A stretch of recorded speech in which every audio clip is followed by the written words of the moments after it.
spit illegal ham in the face. But bro, where's the banjo? Some Cleveland sports shows try to give you hot takes, but only one can give you a big old piece of hot ham. Welcome to Illegal Ham to the Face.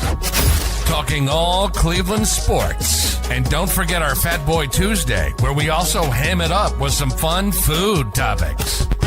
Without further ado, let's serve up some ham. Here are the Ham Boys, Paddy, and Big Bry. What is going on, everybody? Welcome on in to Legal Ham to the Face. Happy St. Paddy's Day to everybody today. Happy March Madness to everybody today. Man, Bri, it's been, and happy Meteor breaking the sound barrier today, scaring the shit out of everybody in Northeast Ohio. How about that, buddy? I didn't hear it, but I was pretty far south, so I don't even know if I was able to or if I was outside, if I would have. Did you hear it? Hope says she heard it here at the house, and it shook the house. Oh, my gosh. Yeah, but she did say that freaky. You need to go start scavenging in southern Medina County, because that's where some of the pieces of the meteorite broke up at. So you better take your ass down there and find some. Have you or her seen pictures of what was left? Like, I wonder how big it was. Oh, not of what's left. We saw it coming in, though. So, like, no, I mean, like the fragments, the stuff that they found down in Medina. Oh, that I don't know. Oh, I don't know what's left over, but that's where they said it was going to be at. So, hey, might as well, man. So, but how's your week been? Great. Fantastic. Other than some snow squalls today, having to drive through all that, it's been pretty great. I mean, you got to be riding high. Michigan, #1 seed. Toledo, except for yeah, almost. I'm sick of almost. Should have finished them off. That was heartbreaker. That's all right. At least you got something to cling on to for March Madness, because I have a feeling that Ohio State's going to get trounced in the first round. The first round? You're not even giving them a win over TCU? No. Oh, boy. Well, they had a good showing against Michigan last week. Bri, they're a football school. They're not a basketball school. You can be both. You don't have to be one or the other. No, you can't. Alabama's haven't been bad the last few years. Yeah, still. But Alabama's football teams kind of went. Yeah, they're not what they once were with Saban. That's for sure. Not even close. All right, find one and get superpowers. See, there you go, Bri. What is that? Is that in relation to the meteor, or what's that? That's in relation to the meteor. Oh. I was thinking of like Joe Dirt. I'd just haul it around, and if I found one, haul it around in my little wagon and just take it everywhere I go. And what did it end up being? Like a frozen turd from an airplane? Yeah. Is that see that right there? That's a peanut. You got a space turd. Ew, you're eating off of it. Dipping ketchup on it. What a great movie. Oh my God. All right. So today, guys, we are getting into St. Paddy's Day, obviously, for Fat Boy Tuesday. It is tournament time. We are going to be talking some March Madness, talking about the Browns coming up here with wide receiver free agents and what to do next with them. Also, Cavs and what concerns you about this team going into the playoffs. And finally, our top 3 sandwich places in Cleveland, Bri, that are not subs, not burgers, not fast food, but I'm talking delis and dives, buddy. Can they be restaurants? Yeah, they can be restaurants. Okay. Like, hold on. Are you talking chain restaurants or just? There's more than one of them, okay. But they're not like Applebee's or nothing. Okay, we can do that one then. We can do that one. Okay. All right, Bri. Well, buddy, let's get the show started off right. You got any shout-outs this week, my friend?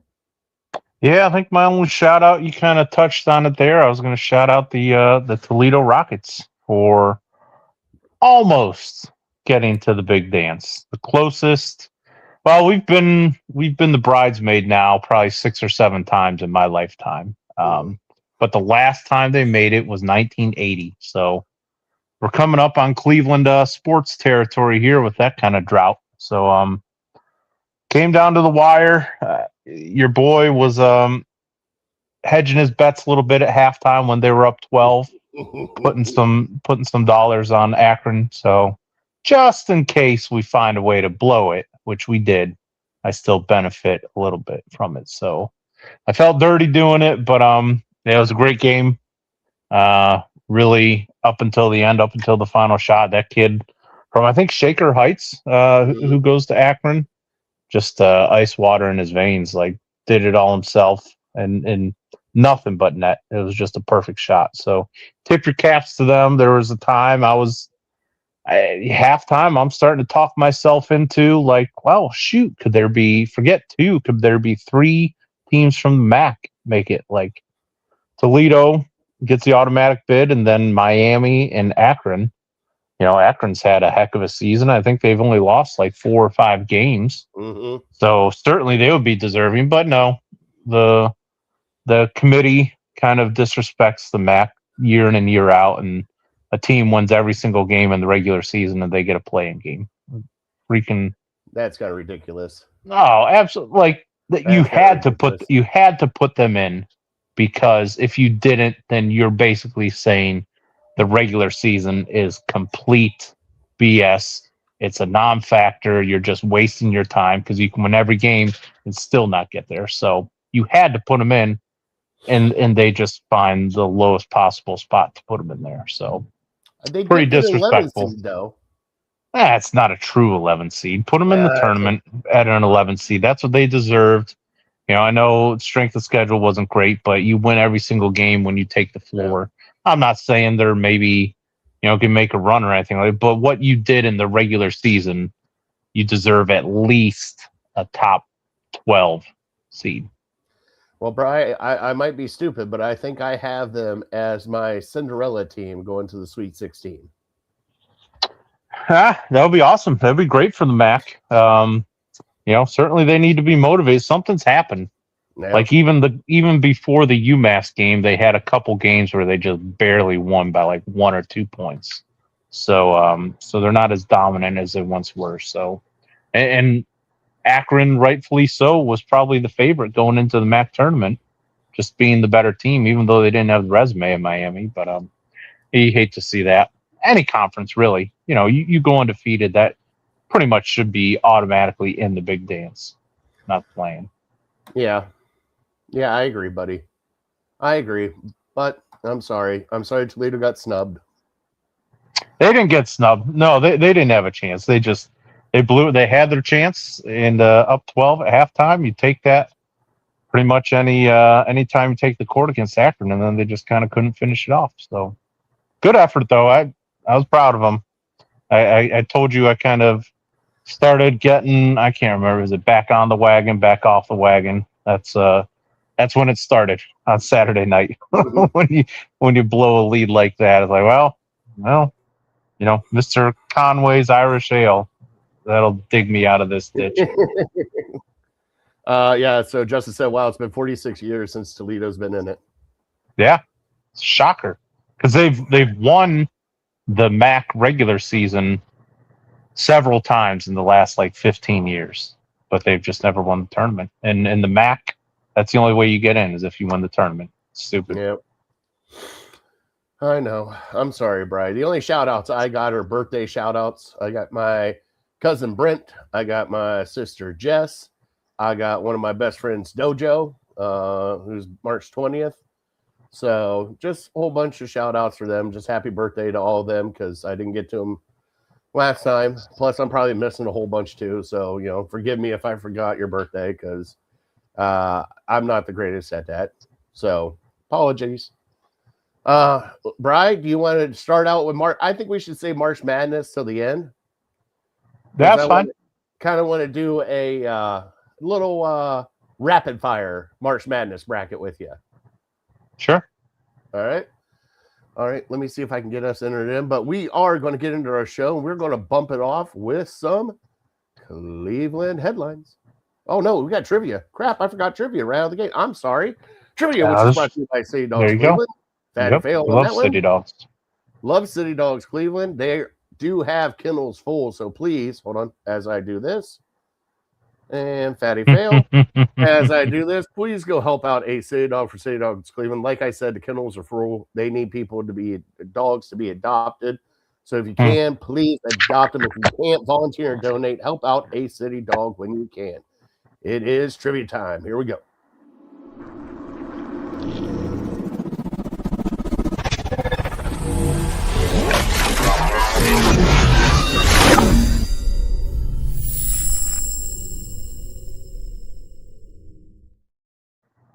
All right, Brian, it is your turn for trivia, my friend. Give it to me. Well, we got college basketball that time of year, so I'm looking for what active coach, I should say, has the most tournament wins. Active coach has most tournament wins. There's actually two of them, so bonus points if you get both coaches, and then bonus points if you can tell me who has the most tournament wins all time for coaches. Is he dead? But I'm looking for no. I'm looking for pretty sure. Okay. I'm not good at this game. I'm really like there was times where I thought Joe Paterno was alive for like 5 years, and then like no, he died 2015. I'm like, oh, I kind of remember that, but not really. Okay. All right. So most tournament wins, and there's two of them, right? Active head coaches among active head coaches. Yep. Two tied at the top. All right. I like it. I think I got it. Not going to tell you till the end, though. We're going to lock it in. All right. It's time for your Cleveland headlines, Brian.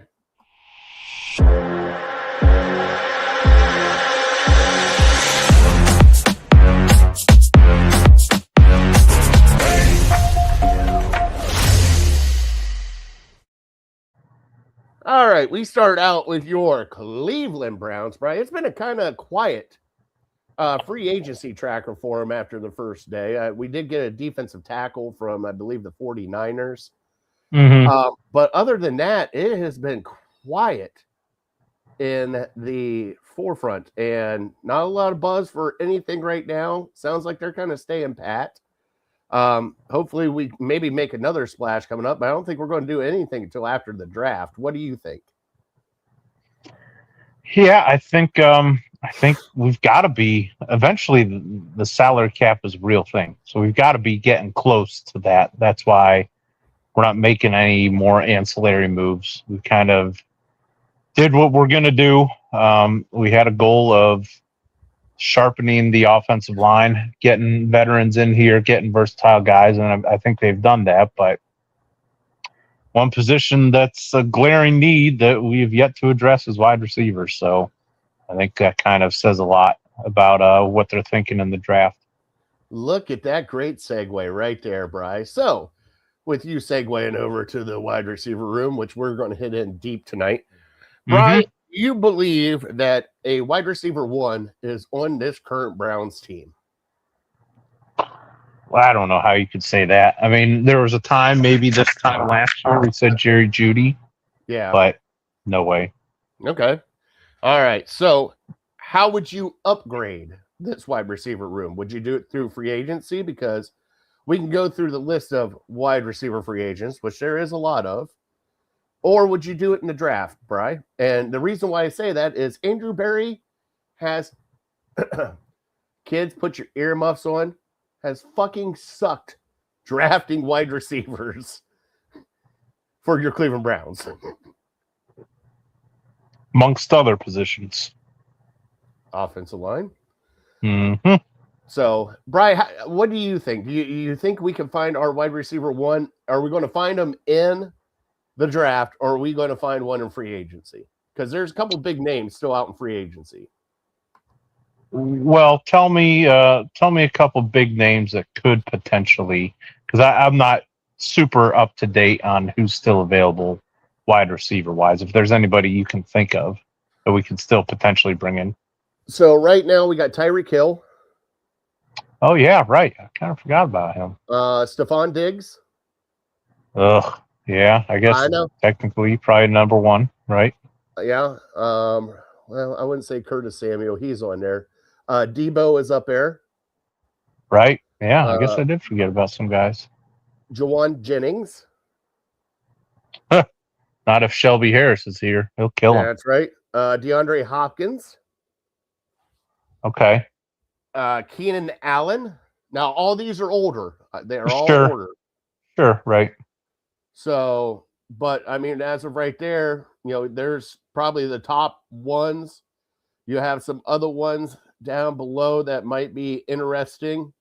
I mean, Christ Juju's still in here. How the hell? Sky Moore would be an interesting. Okay. I think. Let's see here. Brandon Cooks. Valdez Scantling, who can't do anything. Hey, you want to bring back James Prochet?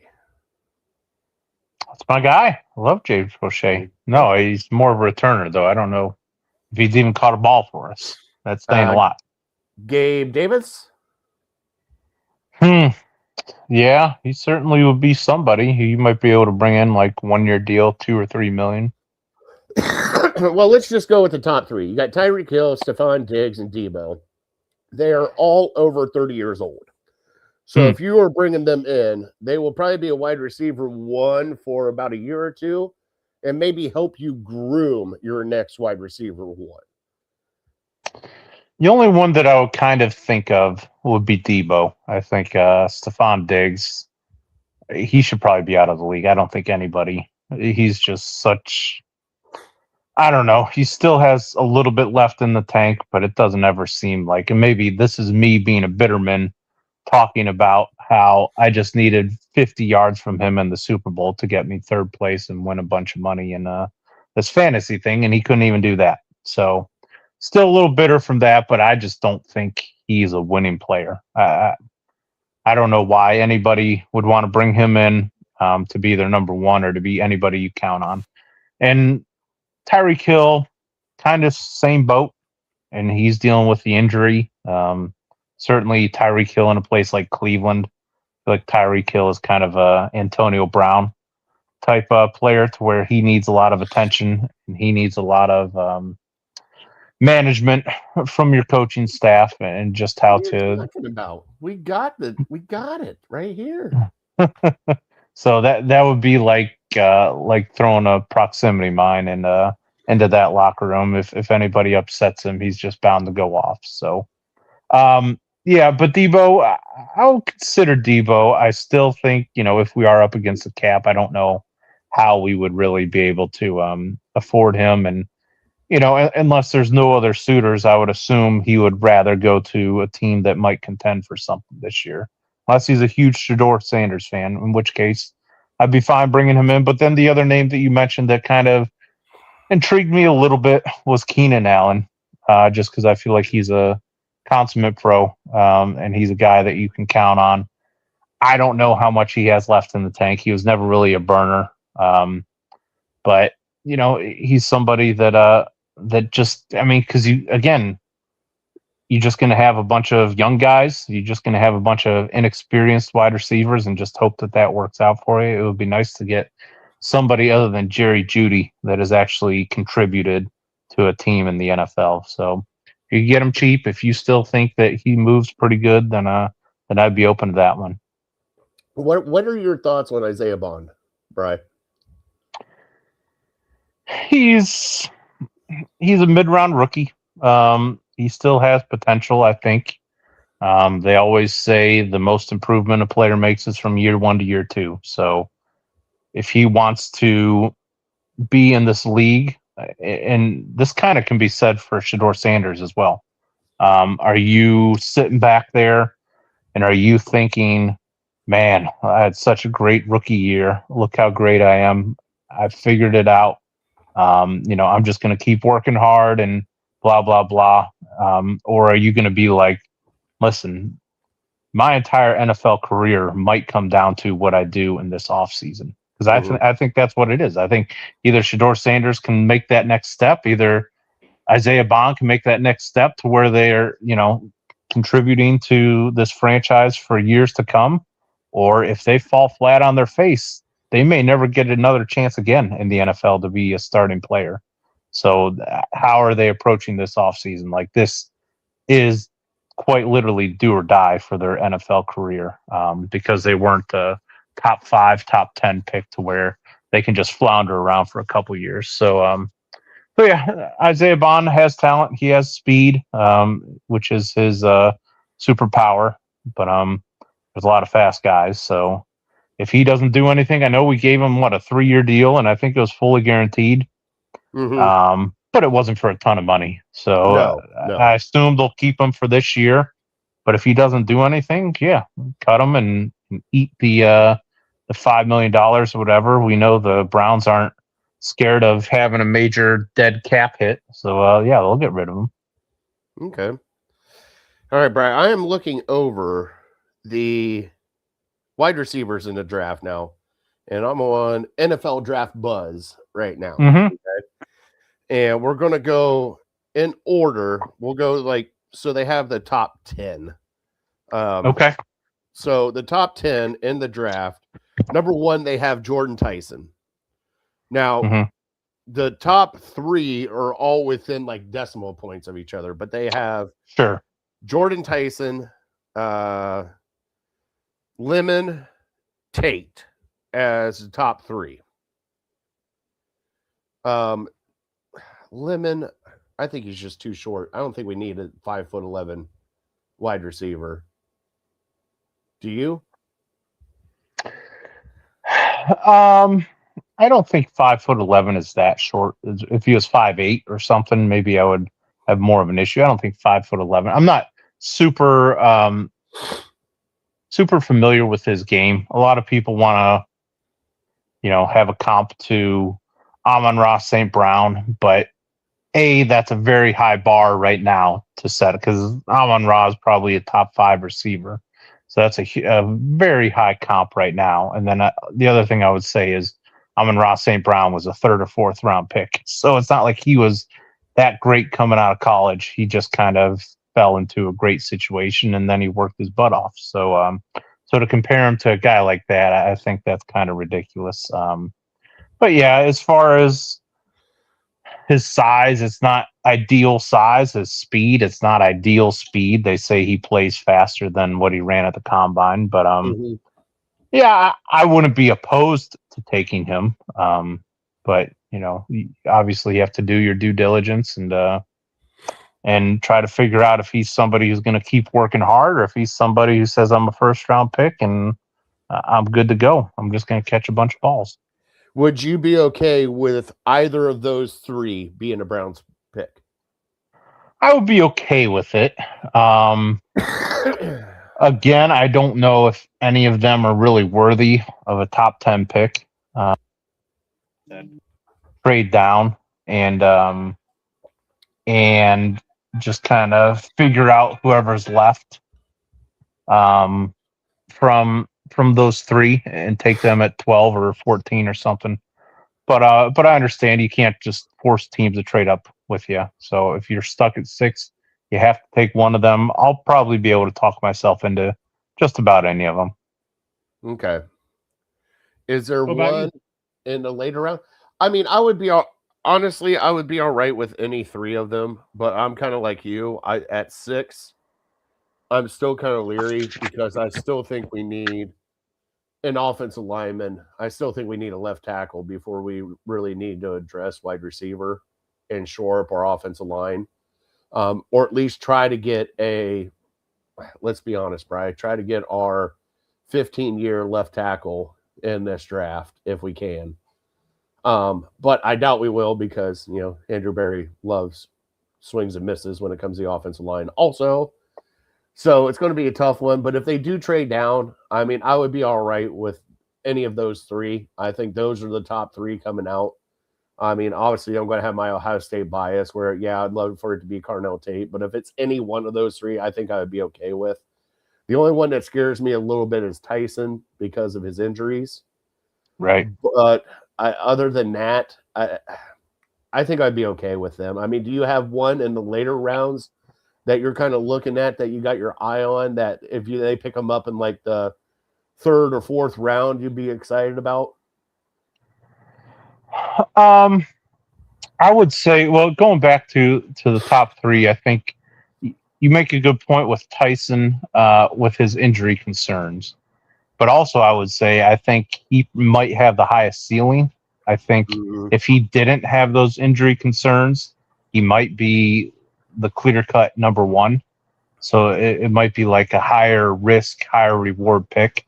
You know, he might struggle with injuries throughout the NFL and doesn't really become much of anything, kind of like a Courtney Brown. Or if he can, put all his injuries behind him, he might be the best of the three.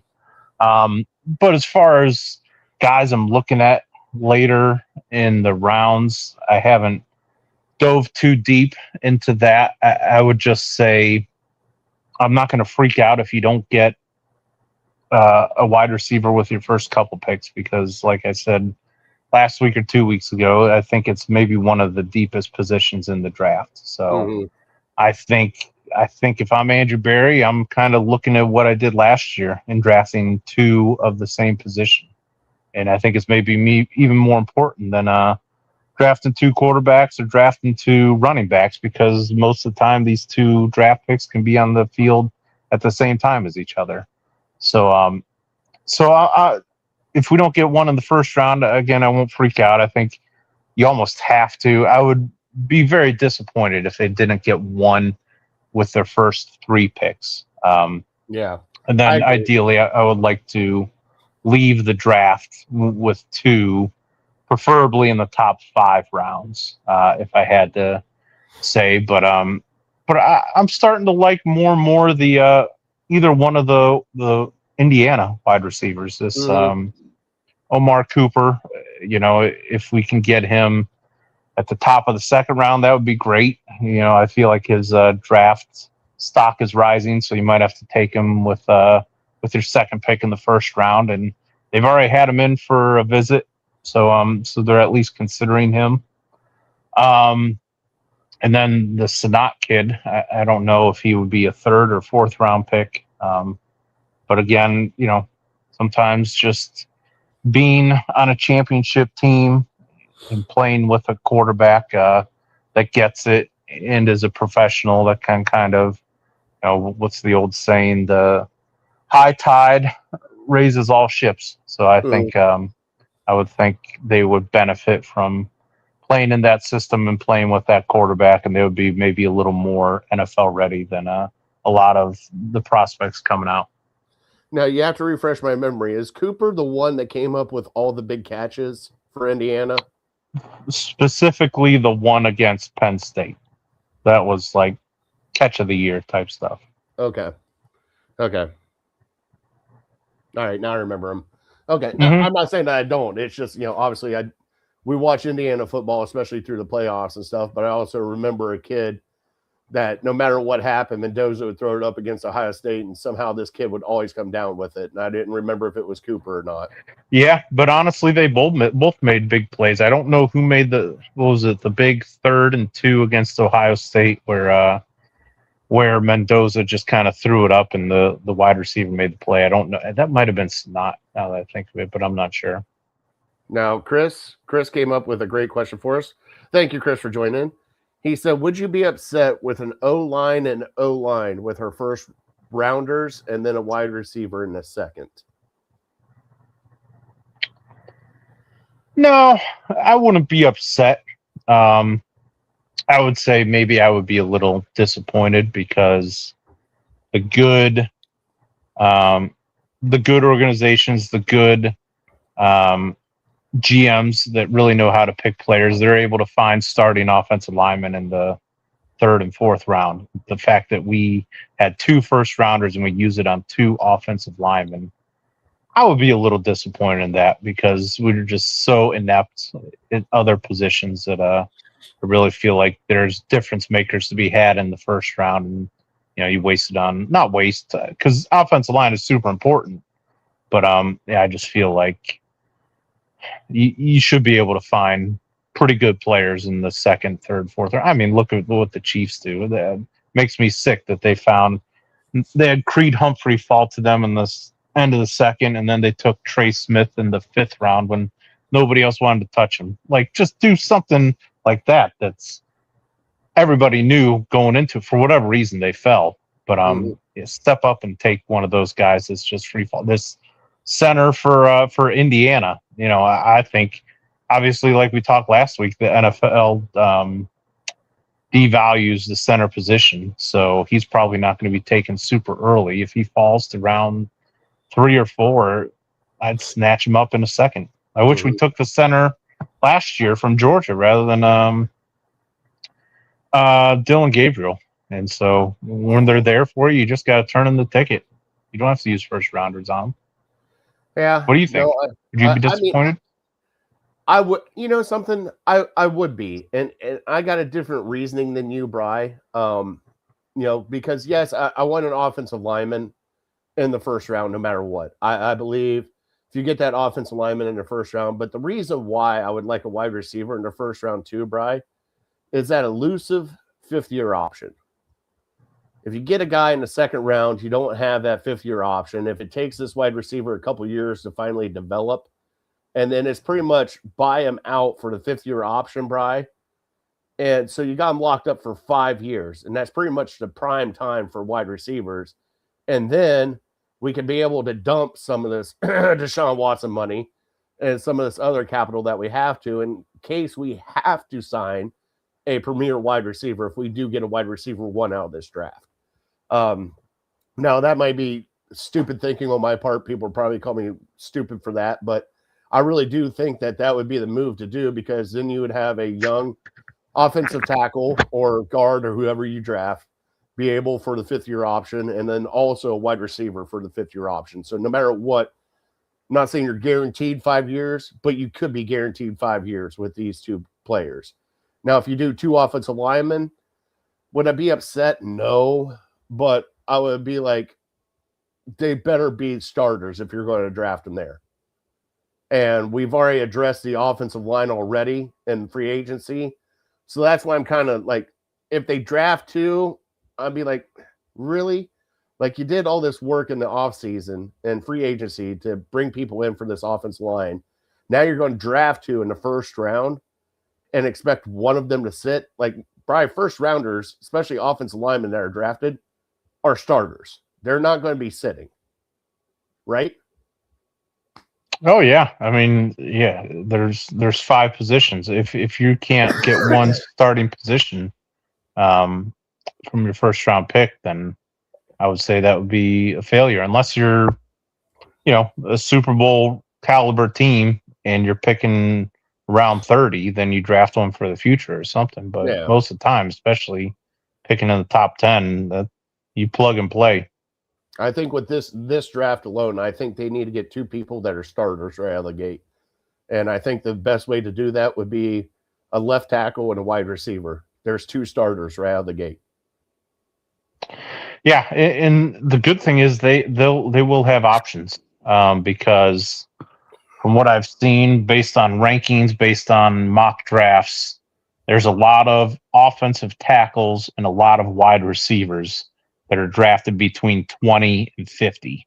Mm-hmm. So if you choose, we don't talk about it much, but just in case, if Andrew Berry throws us all a curveball and he takes a position that's not tackle or wide receiver at number 6, you'll still have options to get. That's why I wouldn't freak out too much, but with those first 3 picks, 3 top 40 picks, you have to come away with a tackle and a wide receiver, even if it's not till 24 and 37 or whatever we have. Yeah, I agree. I agree, Bri. They have to. He's got to have another A+ draft. He's got to hit on these first 3 picks, and they got to be, if not home runs, they got to be triples, Bri. At least triples. We can't handle a single or a double right now. We need triples and home runs. So, little baseball analogy since spring fever is happening, which it's really There we go. right. It's 25 degrees outside and it's snowing on St. Patty's Day. Like, what is going on in Cleveland? Like, And a meteor, like you talked earlier. I'm Brian. I'm not lying. What's going on? I think Jesus is mad at us for building a new stadium in Brook Park. He's sending the locusts and the weather, and then the meteorite. Like, maybe Jesus is coming back. Maybe Jesus is coming back soon. And this is like the beginning of it. There's a lot of stuff that kind of points to that with the war that's going on. So we won't get too far deep into that. But we don't it's do just politics on this show. I feel like that wasn't politics. There was nothing. I said nothing about politics, religion. Steer clear of that. But I feel like this is just weather in Cleveland. This is just you enjoy the good days and then you kind of gut it out through the tough days. I had a great Sunday grilling out, spent a lot of time outside. It was awesome. We did too. We had boys weekend. We went. We went and got some sushi, Bri. All you can eat sushi. Found out that the kids don't like certain fishes. I'm right there with them. So, what was really funny is I got a picture I'll show you later of Charlie. You'll love it. It's like, Dad, why am I eating this? And it was like that kind of picture. So we'll show that later. We'll get more to that in Fat Boy Tuesday. So would they choose? You said, "Hey, kid." Well, I guess they would if you went out for all you can eat sushi. All you can eat sushi over to like all you can eat wings, or just the mood they're in. Alex would, yes. Mm-hmm. So Charlie, yeah, it's slippery. Yeah. Dad would go for wings still, right? I actually would go for sushi because I don't get it that often. I can get wings whenever I want to, Bri. This is like, well, I'm sorry, bud. Like, this is like a special boys' day because we can't do it because we kill hope if we went to this place. Oh, that's true. Okay, yeah. I guess I forgot about that. That's your one opportunity. You're telling me you're going out for sushi on Boys' Day. I got some questions, but then remembering that the only time you can ever have sushi is when she's not around. Well, sushi or shellfish like shrimp and crab and lobster, which I love, scallops, which, hey, the boys did try. This is the best part. They did try eel and octopus while we were there. I have never tried those. So Alexander liked both. Is that right? Have you had this? Oh, yeah. That's right. You'll eat anything. Yeah, I will eat anything. Charlie did not like the eel, but he was okay with the octopus. Do you dunk these in butter? No, this isn't butter kind of dunking stuff. Like, this was sashimi. So this was like fresh cut fish on top of rice. You maybe dunk it in a little bit of soy sauce, but that's about it. I never feel like more of a hillbilly than when you start talking about sashimi. Like, I don't think I know what that is. Definitely never had it. So, don't care to have it. So sushi comes in the roll. Okay, so that's the roll that they get. Sashimi is a little thing of rice, almost like a Reese's egg for Easter. And then they put a fresh. Let me explain to the hillbilly what this fancy dish is. It's like a Reese cup, you moron. All right, thanks. Got it. Well, no, I'm just saying that the size of it. It's just a little bowl rice. That's funny. And then they slice the fresh fish and they lay it over top of the rice. So it comes out like, maybe 1.5 inches long or something like that. Good to know. In case it ever comes up on Jeopardy, now I know. There you go. All right, here we go. All right, Brian, let's get into the cast before we get into March Madness and the wonderful St. Paddy's Fat Boy Tuesday. Bryce, so I do have to ask a question. We did blow out, last I saw, we blew out the Mavs on their court, and then the Mavs kind of just owned us on our court. Tonight, we are playing, actually, tip off here in about 5 minutes. We're playing the Bucks on a road trip. Jared Allen is out. He's hurt. Max Strus is back now. Yeah.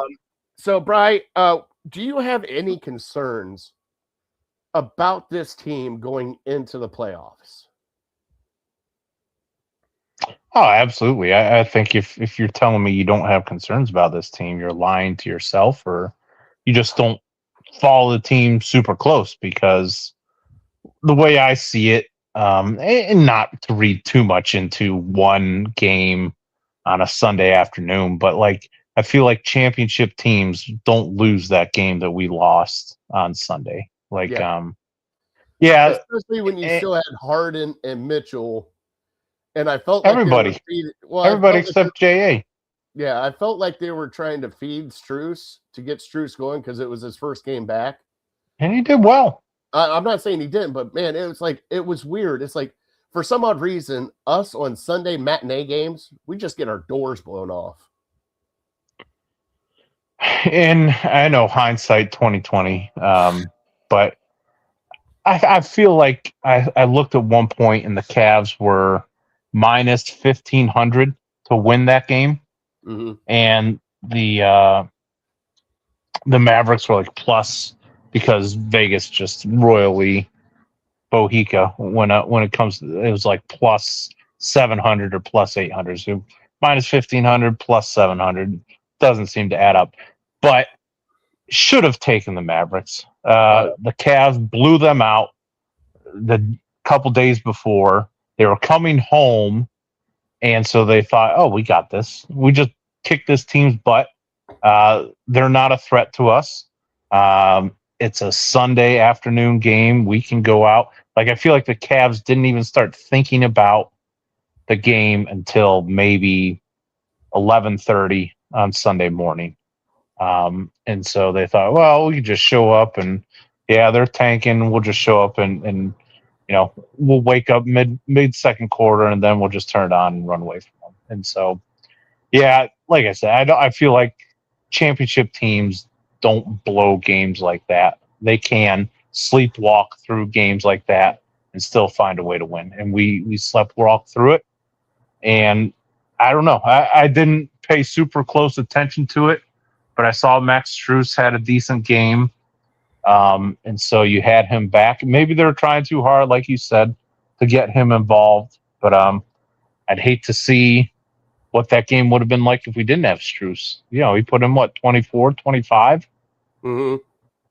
24. And 24. So you take those 24 points away. I don't know how else we would have made up for it. We might have got our doors blown off the other way. But just an effort game, just a focus game. We weren't ready, clearly, and just thought that we could just kind of breeze through it. And they showed, I don't know if to call the Mavericks a tanking team. I don't know if that's fair because they have a lot of young talent that still wants to prove a lot. And Cooper Flagg certainly is a young up-and-comer, and, anytime he can take on a top 10 team in the league, he's probably going to want to do some damage. So, again, I guess maybe since it's still relatively fresh in my mind, I just feel like, it doesn't give me a great feeling because just, they still, every time I think we're going to overcome some of these obstacles, it feels like we take one step forward, two steps back. And, they're just not going to really prove anything to me in the regular season that's going to make me think we can get it done in the playoffs. They're just going to have to show up and prove it. Yeah, this team has been kind of Jekyll and Hyde ever since the trade. There's times where they're hot and they look invincible, and then there's times where they just they flop an egg, and it's questionable because when they flop an egg, it's not like it's to a good team. It's like you've had a stretch of games now where these are all winnable games, and you've been kind of like so against people. I think my biggest concern going into and this is the segue to the next question, would be how would Kenny Atkinson set up this lineup going into the playoffs? You've been playing, Brian, let's be honest, 16 people at nights. You've been pretty much the whole bench has played. I mean, Craig Porter Jr. all the way down to Travis Proctor, like everybody has played this season. And you're getting close to the playoffs. You got to start dialing in what you want as your playoff lineup. but I don't know how he can do it with the amount of people that we have. I think there's too many people for him to narrow it down to 9, and especially, the veterans like Max Strus, who hasn't played the entire season pretty much until this last section. You got Jared Allen out with a tendonitis in the knee, and it's been almost a week now, and it will be a week because he's missing the next 3 games. He's not doing the road trip. So I'm concerned that this team is not going to be gelling with their starting 5 and their core players going into the playoffs. Yeah, I think that's a very fair concern because they have not gelled yet. It's still, when you have 3 new guys, and they're probably in your top 8, maybe 9 playoff rotation. 3 of them are brand new just within the last month. They need time to get used to their teammates, and they're just not getting it right now. So I think it's very fair to wonder, will they get a chance to do that before we start playing some meaningful games here? And, a 7-game series sounds like a long series, but you lose 3 of the first 4 and you're really kind of pooping down your leg. So first 2 out of the gate, you're pooping down your leg. Right. Because at this time, we still think we're going to get a home court advantage as a 4 seed, but there's not much difference between the 4 seed and the 5 seed. So I wouldn't say it's a lock that we're a top 4 seed at this point. There's a lot of basketball left. I do know I put in a bet for the Cavs to be over 52.5, and I did it before the Mavericks game last week, the first one, and by my calculations, they had to go 13-3 the rest of the way. And after we get off here, I'm going to look at the cash out options because according to that, I can only lose 2 more games, and I don't think they'll have, this great focus for the next 14 or 15 games. They're going to blow a couple more easy ones. You look at their schedule; they'll probably be favored in, 12 or 14 or whatever. But yeah, you can't trust after losing to Dallas. You can't trust them against hardly anybody. Now they'll come back because they'll be motivated tonight. So tonight would be the night to bet on them. They'll be motivated tonight after getting embarrassed on Sunday, and on the road maybe it helps because it's more like a business trip and you don't have all the distractions you do at home. But yeah, I don't know. I think there's a brewing question for me, and I don't want to overtake your question. But I think something's brewing with Evan Mobley. I think this is a really big postseason for him because the honeymoon with him is just about over. I agree. Darius Garland took a lot of the blame over the last couple of years. Certainly Jared Allen has, rightfully so in some instances, but Evan Mobley, a lot more is expected of him than Jared Allen. So if he doesn't go out and win us a couple of playoff games and put the team on his back, and if we come up short again, I think you have to start pointing the fingers at Evan Mobley. And because he's a nice guy, nobody wants to do that. We've been hearing for years, he's young, he's still young, there's still time. Well, if it's not going to happen now, I don't know when it's going to happen. I agree, Bri. I truly agree with that one. He needs to step up because with Jared Allen now, he is the big guy. He's got to be the one, being the enforcer in the paint and everything else. And it seems like he really hasn't been. I'm not saying he hasn't played well. He's got double-doubles, everything like that. But I'm expecting more from him right now. It's bad when I say that as of right now, even though I know he's got a better outside shot than Jared Allen, it's bad that I say that I think Jared Allen is a little bit above Evan Mobley right now, especially with this team and the way it's set up. Their record would indicate that too. Aren't we like 8-9 or something with Jared Allen out of the lineup, or 9-8, 9-7? So I'm just, it's weird. It's weird. All right, Bri. Well, that's the end of our Cavs talk. Bri, you want to get into the quick fire March Madness bracket for us that we will submit in to the ESPN Tournament Challenge? Sure. All right, Bri, do you want to alternate or do you want to just debate as we go? We can debate as we go. We'll make it quick. I've looked at the bracket. I have not filled out my bracket yet, so maybe I'll start learning some things as we go here about how I feel about certain teams. All right, we will start off here in the East. Number 1, Duke versus number 16, Siena. Yep, Duke, we can move on. Okay. Number 8, Ohio State versus number 9, TCU. Well, you said you think TCU is going to win pretty easily, right? I think so. Who am I to fight you? I'll go TCU. TCU. Number 5, St. John's versus number 12, Northern Iowa.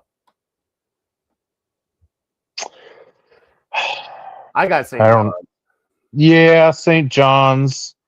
I've heard Northern Iowa is a very veteran team, so the 12-5 matchup is always. You feel pretty strongly about St. John's, so I'll go with St. John's with you. All right, number 4, Kansas versus California Baptist. Yeah, I think Kansas just has way too much talent for California Baptist. You said. I think so. It said CA Baptist. I think, Calabasas maybe. But it doesn't matter either way. All right. Number Kansas. 6, Louisville. Number 11, South Florida. I've heard things about South Florida. That would be my lean right now. What do you I'm not think? going to lie. I'm leaning with you, too. I heard things about South Florida, too, buddy. Okay. That All Brian right. Hart line. Uh-huh. Number 3, Michigan State versus North Dakota State. Michigan State, unless you got a problem. Nope. Number 7, UCLA. Number 10, UCF. I would lean UCLA, not knowing much about UCF, but you tell me. UCLA too, and then UConn over Furman, correct? Yep, there you go. Correct. All right, we are going to go now to the West. Arizona, Long Island State. Arizona? Number 8, Villanova. Number 9, Utah State. Boy, I'll leave that to you. I'm going to go Villanova. They've had a pretty solid program, right? Oh, yeah, absolutely. All right, let's go Villanova on that one. Wisconsin versus High Point. 5-12 matchup. I like Wisconsin a lot. I like Wisconsin a lot, too. Hawaii, number 13 versus Arkansas, number 4. Arkansas has that one kid who's a stud. Took them all the way to the championship, so I would say them. Arkansas it is. BYU versus play in Texas or NC State.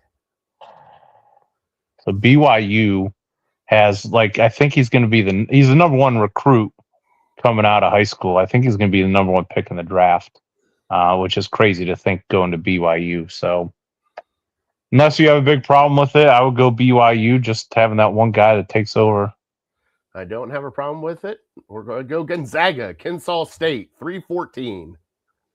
Hard to argue Gonzaga, time and time again. Here's one where I'm going to have problems with. Number 7, Miami versus number 10, Missouri. I would lean towards Missouri based on what I said today what I heard today about basically being a home game for Missouri. Hey, I'm going to go Missouri too. Number 2, Purdue versus number 15, Queens. God bless you. I think Purdue's peaking at the right time. Big Ten champs.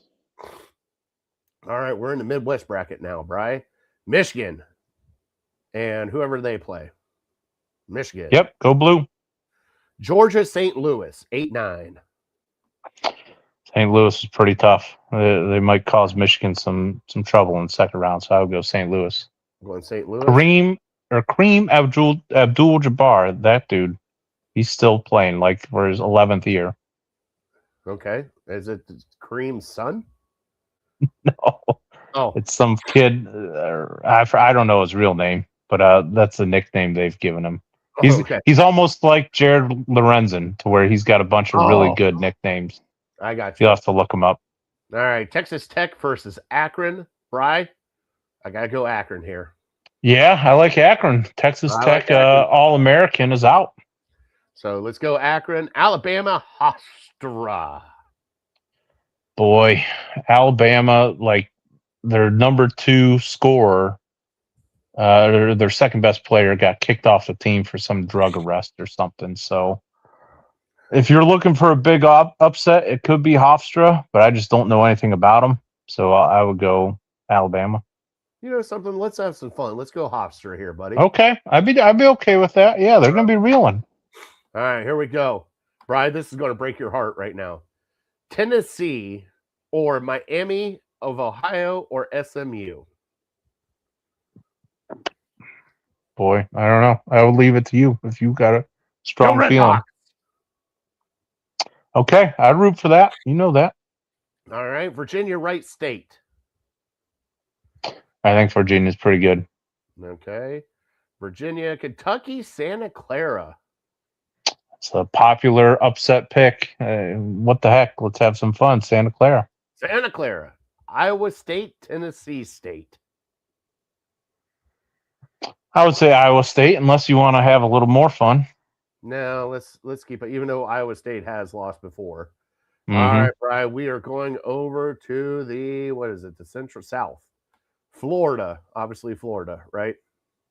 There you go. All right, Clemson, Iowa.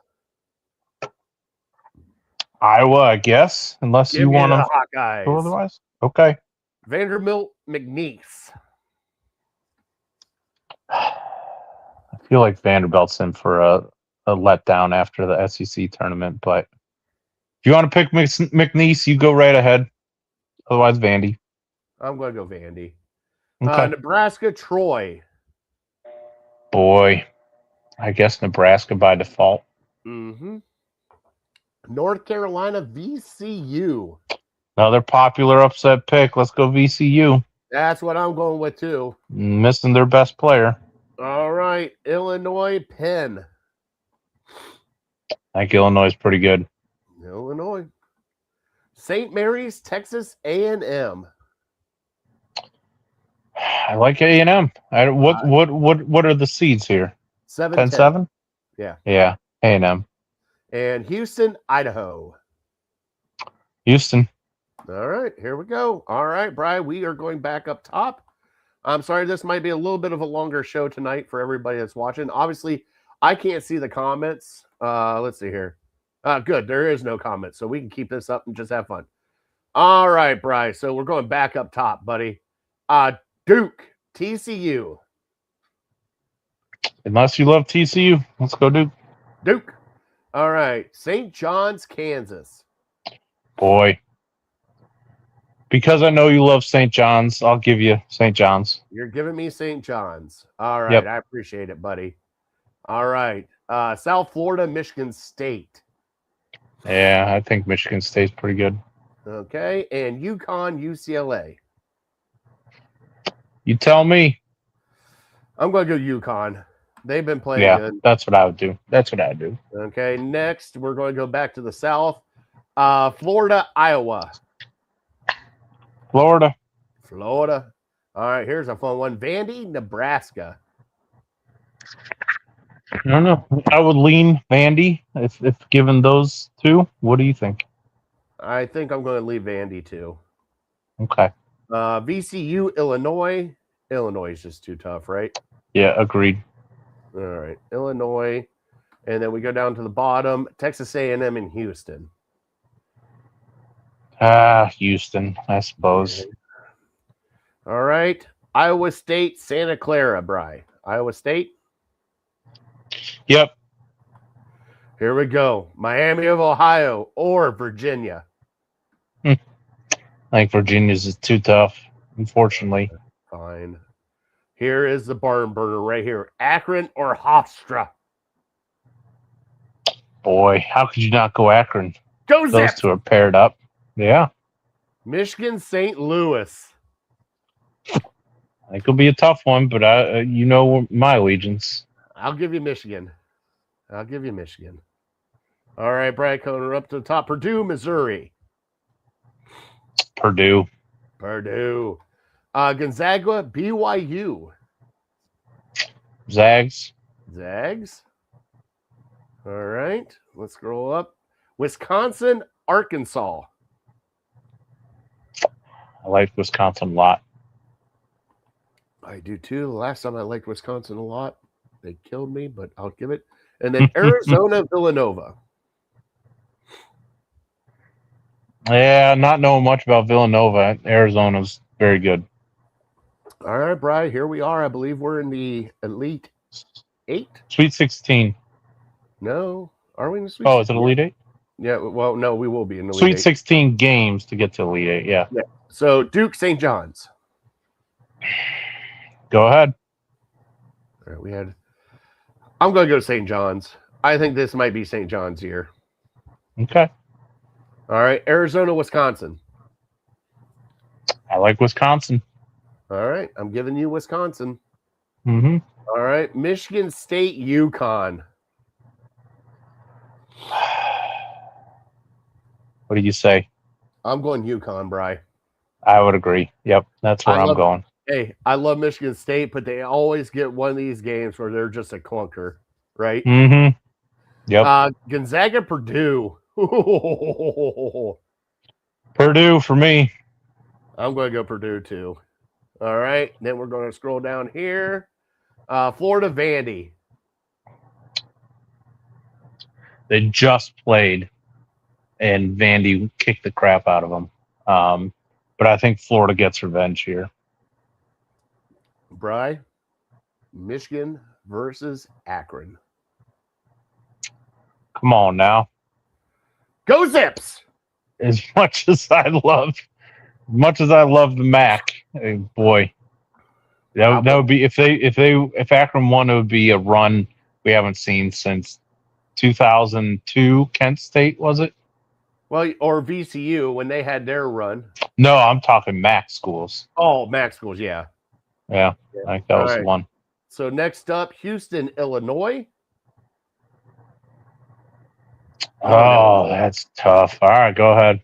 It's in Houston. I think it's in Houston. Is it in Houston? Which doesn't seem fair. Yeah. It doesn't matter. I'm just still going. Just let you know. All right, here you go. Iowa State, Virginia. Yeah, I would say Virginia because I'm not super impressed with Iowa State, to be honest. All right, there we go. We have them. So, Bri, Florida, Illinois. That's you. Pick it. I'm going to go with Fighting Illini. Okay. All right, Bri, I'm giving this one to you. Michigan, Virginia. I feel comfortable in Michigan with that one. Of course you would. All right, up top. Did you have to ask? I did have to ask, though. Okay, up top, gotcha. Here we go. We got 2 versus 5s up top. St. John's versus UConn. I like UConn. I think you like St. John's. We might have to flip a coin. I don't have a coin. Do you have anything? Let's go Wisconsin, Purdue. Boy, that's a tough one. I just have a hard time picking against Purdue. All right, so you're going Purdue. I'll go Purdue. St. John's, UConn. All right, Bri, how are we going to do this? Gotta find something to flip. You want me to flip something? You got a coin down there? All right, we got skull or no skull on the on my little earbuds here. So I'm not gonna. Skull is you pick skull, not no skull. Well, tell me skull or no skull, and then if you get it right, we go with your pick. We're going with skull. We're going skull on this one. Yep, that's skull. So Okay. Your pick, St. John's. St. John's. All right. All right, Bri. We're getting here to the nitty gritty. We're in the Final Four now. All right. We have St. John's and Illinois.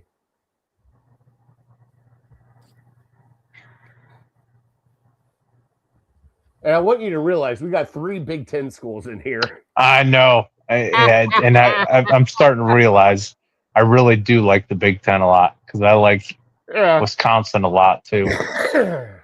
I don't know if you go St. John's because that's your team. St. John's.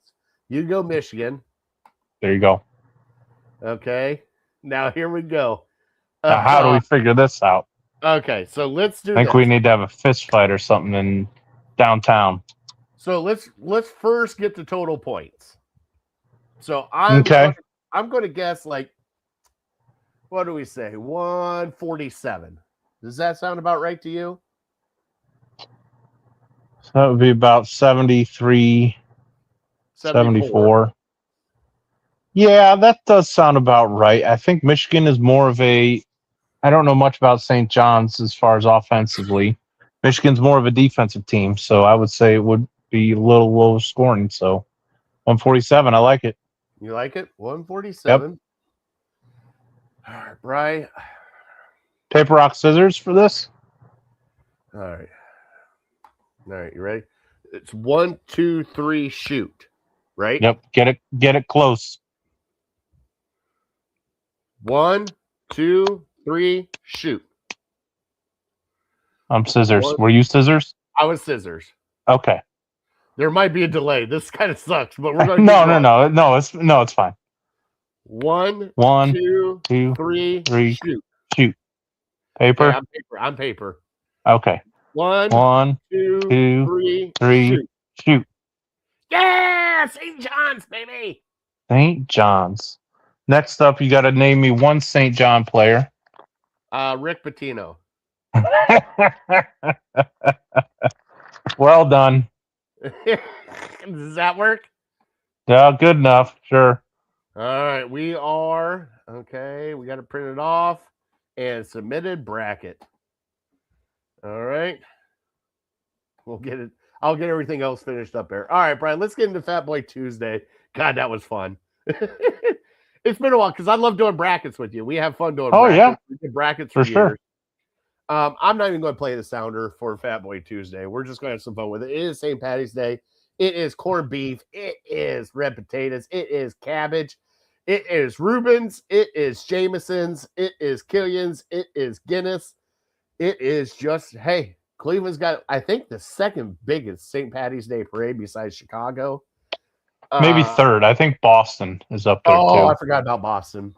Well, of course, Boston. Bri, I mean, it's St. Paddy's Day. Did you have some corned beef today at all? I did, absolutely. Usually I don't, but my mom was watching Madison today, and so she's like, I'm going to make corned beef. And so we had corned beef, we had potatoes, we had carrots, we had cabbage, we had macaroni and cheese, we had... Oh, shit. We had the Cheddar Bay biscuits from Red Lobster. We had tiramisu, although since I gave up sweets, I did not get the tiramisu, so I had extra mac and cheese, which was delicious. So a feast. Now, was it the good mac and cheese or was it like Kraft mac and cheese? No, well, it was, I want to say she's a big fan of, most of it was homemade, but she's a big fan of Sam's Club. So the tiramisu and I believe the mac and cheese were Sam's Club, but it was really good. Like I said, I had some corned beef and cabbage at work. God, it was so good too. Rick hooked us up today. Got some corned beef, cabbage, potatoes, carrots. You got to have cabbage with it too. I don't know why, but just soaks up all the juice from that corned beef. I know that lines were probably out the wazoo for wonderful corned beef sandwiches from Slyman's and everything else, which that would be the segue for our top three coming up here in a second. But Bri, if you're going to drink Irish, buddy, what's your favorite Irish drink? I'm a fan of the red ales, so any red ale beer. Do you like Killian's? Yeah, Killian's. I have the Conways tonight. What was the other one? I don't like Guinness is Irish beer, right? I'm not a big fan of the Guinness. You don't like Yeah, I don't mind the stout. Guinness is just too much work for not enough alcohol. It's like 4.2% or something like that, and You're yeah, you drinking got a to chew it. milkshake. Yeah, you got to chew it going down. So I'm more of a fan of the red ales. Any red ale really will do. Whenever I go to a brewery, if I see a red ale, no matter what time of year, I'm at least considering getting it. All right. Remind me, bud. I am going to have to take you to a place in Westlake, and I know they're still open. Loco Leprechaun. Oh yeah, I know it. And, Yeah, it's right and, off of Center Ridge. and they do their own red ale there. They have a light and they have a dark. And I'm telling you what, Bri, and plus they got a Reuben pizza that I think you would enjoy. Oh, okay. Speaking of, we just had we were down in with my mother-in-law. We were down in Ashland. We went to a place called Ohio Fire on Saturday and got the Reuben pizza. It was pretty good. Yeah, and if you can do it right, but they do like it's a rye crust too, Bri. It's not a pizza crust. So Oh, they do okay. Interesting. like a rye bread crust, and everything's like legit. But yeah, their red ales. It's like was it at the time? Now this was probably like 10 years ago, Uh-huh. maybe 15 years ago. It was $1.50 a pint because it was in house. Wow. Rumors of a certain Cavs player that might have hit the biggest shot in Cavs history. Are you Used to talking about love Mr. going Booby to the Gibson? Well, he used to love going to Local Leprechaun. A little bit bigger than Booby. A little bit bigger than Booby. Kyrie The used to biggest live there? the biggest shot in Cavs history. Booby Gibson didn't hit that. Kyrie never went there. I didn't say Kyrie. I just said I heard some things. Biggest shot in Cleveland. The only biggest shot in Cleveland is Kyrie. I'll leave you to connect the dots there. I'll figure it out. Yeah, but Brad, let's segue over into our top three. I will play the top three sounder, and then we'll get in our trivia and we'll close out the show, bud.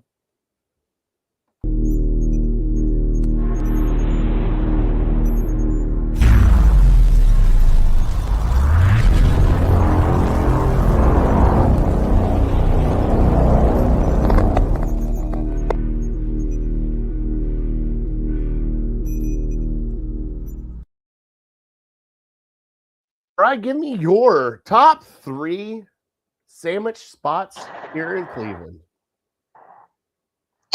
Okay. Well, I got number 3 maybe is I don't know. Some people might be mad because it's not really a deli, but it's a grocery store, and it's in Medina, and they're all over Northeast Ohio. Bueller's. I don't think there's one up by you, but they have a deli there, and so they make their own sandwiches that you can just grab and take home. Mm-hmm. So whenever I'm in there and passing through, I always seem to grab one, or every couple times I'm in there, I grab one. So I would put that number 3. My number 2, Corky and Lenny's on the east side. I didn't love it at first, you know that, but I don't think I got the right sub. And this is eerily close to our meat to bread ratio debate, because I feel like this is kind of where it all began. And so, you know me, you're more of the deli guy. I'm more of the subs guy, because I feel like delis, you really have to be careful. Too many delis, they think, and some people love it, they think I'm just going to load a ton of meat onto a sandwich and people are going to love that. And some people do, but I don't. I need that ratio between, to me, good bread can set you apart from just being an average deli, whereas some people think, let me just put this great meat on bread and they're going to love it. So I don't want to take up too much time with that, but Corky and Lenny's was very good. And then my number 1, I asked you earlier, it's not a chain, but there's enough around Northeast Ohio. My favorite one is Panini's, the Panini sandwich. Panini sandwich, yeah. Yeah, no, I agree with that. And Corky and Lenny's is closed now. It is a sushi bar. So Okay. you want to Have go you get been? Gintaro? That's where we went to. We went to the Gintaro in Westgate here in Fairview Park. So Gotcha.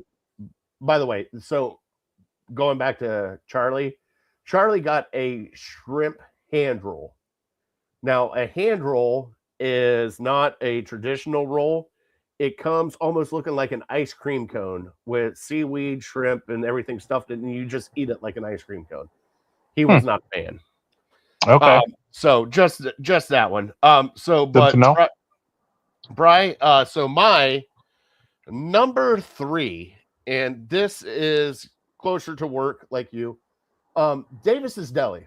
Sure. I speak highly of it. God, they got some great sandwiches there.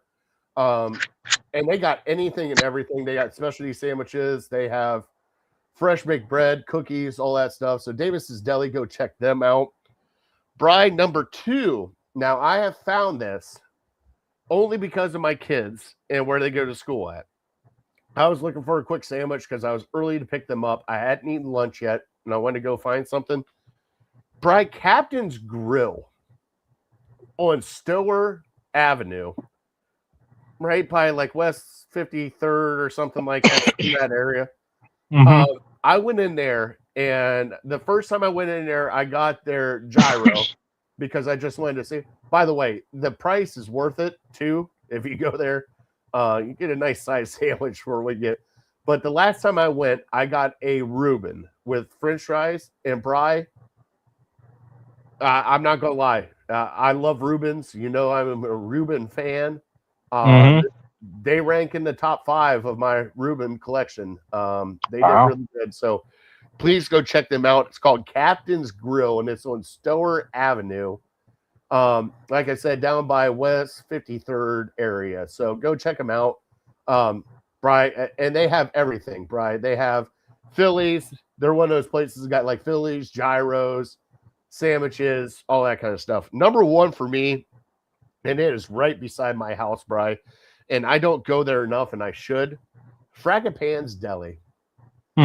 Bakery and deli. Bri, they do make sandwiches in-house, and if I am going to recommend a sandwich to anybody, it is the Fragabomb. And that thing is loaded up with everything, so go check them out. What is everything? Oh, dude, it's like a loaded Italian. It's like a super Italian. Oh, okay. Oh, yeah. Okay. That's up my alley. So, like, they have, let's see here, sandwiches. They have the Italian ham, corned beef, goose liver. There you go. You want a goose liver sandwich? I think I'm good. All right. Salami, chicken, sausage, 3-meat combo. You can pick your 3-meat combo. Capico and meatball and mortadella sandwiches. All But right. you can also turn them into subs if you want to make a sub too. So that's probably what I would do. What about Ferraras? I thought about Ferraras. I haven't had Ferraras in so long, even though I do love Ferraras. Man, it was so good when we went there. I remember getting yelled at Ferraras. You used to go up there with your buddy all the time. Was I? All right, I'm not taking shots. No, again, I set you up to just get yourself in trouble. Keep the safety on this one. All right. Even though I want to uncock it and let it go, but we're not going to. We're better about that now. But yeah, Ferraras has got some great sandwiches and stuff too. They really do. I remember getting yelled at in there because I went to pay like, it's cash only. I'm like, what do you mean it's cash only? It's 2036. Like, what the hell is this?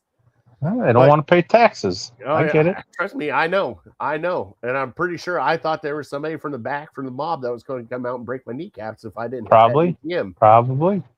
So, all right, Brian, let's get into our trivia, which is brought to you by City Dogs Cleveland, and we will close out the show. Brian, you asked me NCAA March Madness trivia. What was it?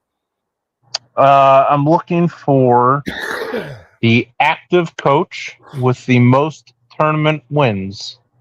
And you said there's 2 of them. There's 2 tied at the top. 2 tied at the top. I am going to go with Tom Izzo. That's one of them. And let's go Rick Pitino. Rick Pitino is a couple behind. Tom Izzo has 59. Pitino 55. Let's throw in Calipari. There you go. Calipari. 59 right. also. Bill Self was in between them. 56. I was going to say Bill Self too, but Yep, those are the big four those are the big that, four that are there. So theoretically, any of them can be at the top after this year. After this year. So at the top, it's probably Krzyzewski. Krzyzewski's far and away number one. 101 tournament victories. Jesus. Next guy has 79. I wonder how much money he spent there at Duke to buy all those players. That's a lot of just for men. Allegedly. Him and Ryan Day, they got the same dealer. Uh-huh. Well, at least they're not. At least they're not breaking into estranged mistresses' houses and. You don't want to talk about that now. What happened to your president? Which president? Oh, the Ohio State president. Yeah, I don't think you want to talk. You really? Now's not the time to be bringing up inappropriate relationships, buddy. Jeffrey Epstein Island. Here we go. What? Les Wexner or whatever his name? Wexner? Yeah. Him and Epstein were boys. I'm not talking about that. You brought up that. I'm not touching that. What? Not touching what? Anything with Epstein's name. Oh, I gotcha. Les Wexner, though, that's your guy. I know. All right, Brian, we're here at the end of the show. Thank you guys, everybody, for watching our St. Patty's Day special. We'll be back next Tuesday. Got off the rails there a little bit. That's your fault. Hey, no, you started this with the. No, you brought up Sharon Moore. No. Up your you president. started this way before that with Ferraras. Oh yeah. Oh, that was the few people. Hopefully, Ryan's listening to the episode. Maybe he'll get a kick out of that. Hopefully, he'll get a kick out of that too. Maybe he'll get a kick out of the back of the bathroom too. All right, so we're here at the end of the show. We want to thank our troops and first responders for everything you guys do. Please be safe out there, especially with everything that's going on. We're not touching politics or anything like that, but thank you for everything you guys do. We truly appreciate it here on this show. Brian, God bless them. God bless you. God bless America. All right. We are Legal Ham to the Face. We definitely uncorked, unloaded. We will see you guys next Tuesday. Have a great night, everybody. See you then.